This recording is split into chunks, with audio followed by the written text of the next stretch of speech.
నమస్తే welcome to I dream. కూరగాయల విషయంలో మనం ప్రతి ఒక్కటి కూడా ఆలోచించి తీసుకుంటూ ఉంటాం. ఏ కూర వండినా దాంట్లో టమాటా లేనిదే ఆ కూరకు రుచి ఉండదు. అయితే ఈ టమాటా వాడకం మీద చాలా సందేహాలు ఉంటాయి. ఇది ఎక్కువ తీసుకుంటే ఏమైనా ప్రమాదమా, దీన్ని ఎలా వాడుకోవాలి, ఏ పద్ధతిలో వాడుకుంటే మనకు మంచి పోషకాలు అందుతాయి అనేసి అంటూ ఉంటారు. అయితే దీని గురించి తెలుసుకునే ప్రయత్నం చేద్దాం. మనతో పాటు ఉన్నారు ప్రముఖ ఆయుర్వేద వైద్య నిపుణులు డాక్టర్ చిట్టిబొట్ల మధుసూదన్ శర్మ గారు. వారితో మాట్లాడదాం. నమస్తే సార్. నమస్తే సార్, టమాటా లేని కూర ఏది కూడా అంత రుచిగా అనిపించదు. సో చాలామంది ఎక్కువగా వాడుతూ ఉంటారు. ఈ టమాటా వాడకం అన్నది ఆరోగ్యకరమే అంటారా? చాలా చాలా మంచిదమ్మా. ఇందులో అనేక రకాలైనటువంటి పోషకాంశాలు ఉన్నాయమ్మా. అందుకే వ్యాధులు రాకుండా కాపాడేందుకు పోషకాలు ఉపయోగపడతాయి. వచ్చినటువంటి వ్యాధులు త్వరగా తగ్గేందుకు ఇందులో పోషకాలు ఉపయోగపడతాయి. చాలా కొద్ది శాతం మందిలో మాత్రమే టమోటా వాడకూడనటువంటి వాళ్ళు ఉంటారమ్మా. 99% మందికి అందరికీ ఉపయోగపడేటువంటి అద్భుతమైనటువంటి ఈ వెజిటబుల్ టమోటా అని చెప్తే ఆశ్చర్యం కాదమ్మా. అయితే 1% అన్నారు కదా సార్, 1% మంది ఎవరు సార్ వాడకూడని వాళ్ళు? ఎగ్జాక్ట్లీ అమ్మా. కొంతమందికి కిడ్నీ సమస్యలు ఉంటాయి. సో కిడ్నీ సమస్యలు కూడా ఒక స్థాయిలో కొద్దిగా ఉంటే పర్లేదు, కానీ కిడ్నీ సమస్యలు కొంచెం ఎక్కువ ఉన్నటువంటి వాళ్ళలో ఈ టమోటా వాడడం వల్ల ఆ సమస్యలు పెరుగుతాయని చెప్పేసి వైద్య ప్రపంచం తెలియజేస్తుందమ్మా. ముఖ్యంగా ఆక్సిలేట్స్ లాంటి పదార్థాలు ఉంటాయమ్మా ఈ టమోటాలో. సో అలాంటి వాళ్ళు ఈ యొక్క టమోటాను వాడుకోకూడదు, కానీ మిగతా వాళ్ళందరూ వాడుకోవచ్చు. ఈవెన్ స్టోన్స్ ఉన్నటువంటి వాళ్ళు కూడా కిడ్నీ స్టోన్స్ ఉన్నటువంటి వాళ్ళు కూడా ఈ యొక్క ఆక్సిలేట్స్ అనేటువంటి పదార్థాలు ఉంటాయి, వాళ్ళు మితంగా వాడుకోవచ్చు.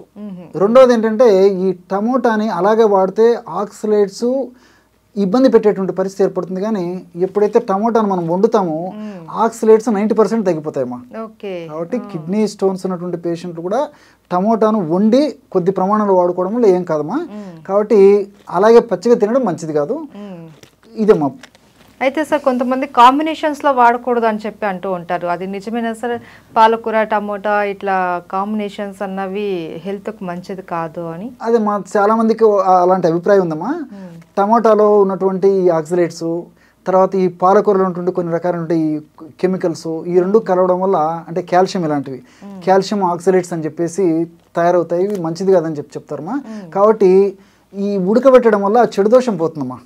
కాబట్టి కలిపి వాడేటప్పుడు కూడా పచ్చివి కలిపి మనం ఆ పచ్చివి వేరే రూపంలో వాడుకుంటే ఇబ్బంది, కానీ ఎప్పుడైతే మనం వేడి చేస్తామో ఉడకబెట్టినప్పుడు దాని ఉన్నటువంటి చెడు గుణాలు పోతాయి. కాబట్టి అంత ఇబ్బంది అయితే ఉండదమ్మా. అండ్ సార్, ఈ టమోటాలలో మనకు ఎలాంటి పోషకాలు లభిస్తాయి సార్? టమాటాలమ్మా ఈ బి కాంప్లెక్స్ విటమిన్స్ ఉన్నాయి, ఐరన్ ఉంది, కాల్షియం ఉంది, ఇలాంటివి అనేక రకాలైన పోషకాలు ఉన్నాయమ్మా. అదేవిధంగా ఈ యొక్క ఫైబర్ కూడా ఎక్కువగా ఉంటుందమ్మా ఈ రోజుల్లో. వెరీ గుడ్ సి విటమిన్ ఉంటుంది. దీంతో పాటు కొన్ని రకాలైనటువంటి రసాయన పదార్థాలు కూడా ఉన్నాయమ్మా. ఈ లైకోపిన్ అని చెప్పేసి రసాయన పదార్థము, తర్వాత ఈ ట్రిప్టోపాన్ అనేటువంటి రసాయన పదార్థము, క్లోరోజెనిక్ యాసిడ్ అనేటువంటి రసాయన పదార్థము, ఇలా అట్లే మీరు అన్నట్లు విటమిన్ సి ఉంది. బెస్ట్ యాంటీ ఆక్సిడెంట్ అమ్మా.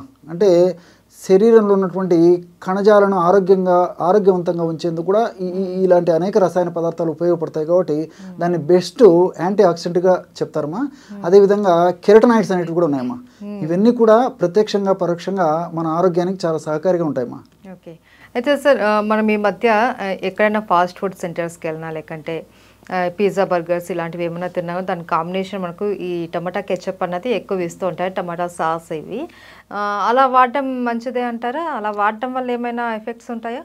అంటే వాడడం అయితే కొంతవరకు మంచిదమ్మా. దానివల్ల మనం అనుకున్నంత పోషకాంశాలు మనకు అందవమ్మా. పోషకాంశాలు అందవు, కానీ ఎఫెక్ట్ అయితే ఏమి ఉండదు, అంత మేజర్గా ఉండదమ్మా, కొద్ది ప్రమాణంలో. ఎందుకంటే కేవలం ఇది ఒక్కటే కాదమ్మా. సాస్ కెచప్ అంటే దాంట్లో మోనోసోడియం గ్లూటమేట్ అని కొన్ని రకాలైన కెమికల్స్, ప్రిజర్వేటివ్స్, తర్వాత ఈ మంచి సువాసన వచ్చేందుకు, బాగా రుచి వచ్చేందుకు ఇలాంటి అనేక పదార్థాలు వాడతారు. కాబట్టి వాటి కాంబినేషన్ వల్ల ఏదైనా రావచ్చేమో, కానీ కేవలం టమోటా వల్ల ఈ పద్ధతిలో వాడుకోవడం వల్ల ప్రాబ్లం ఉండదమ్మా.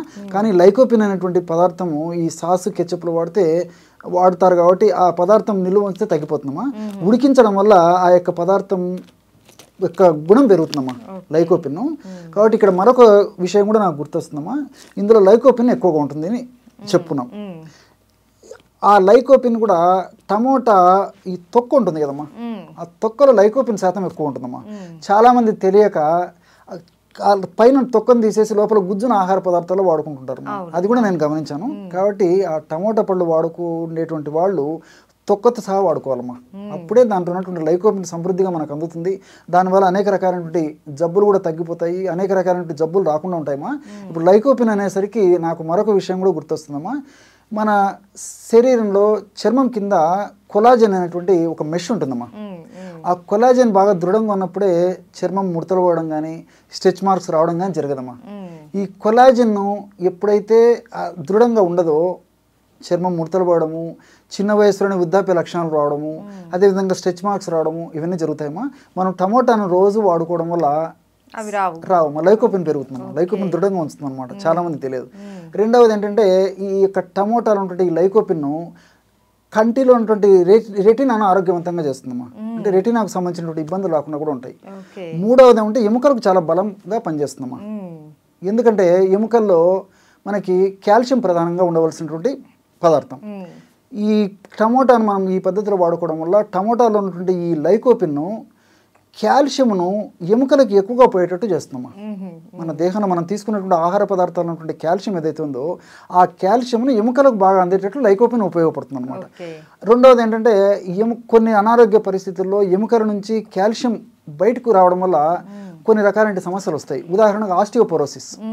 సో కాల్షియం సరిగ్గా పోదు, ఎముకలకి ఉన్నటువంటి కాల్షియం కూడా వచ్చేటువంటి పరిస్థితి ఏర్పడి ఎముకలు గుల్లబారిపోతుంటాయమ్మా. అలా కాకుండా కూడా ఈ యొక్క లైకోపిన్ ఉపయోగపడుతుందమ్మా.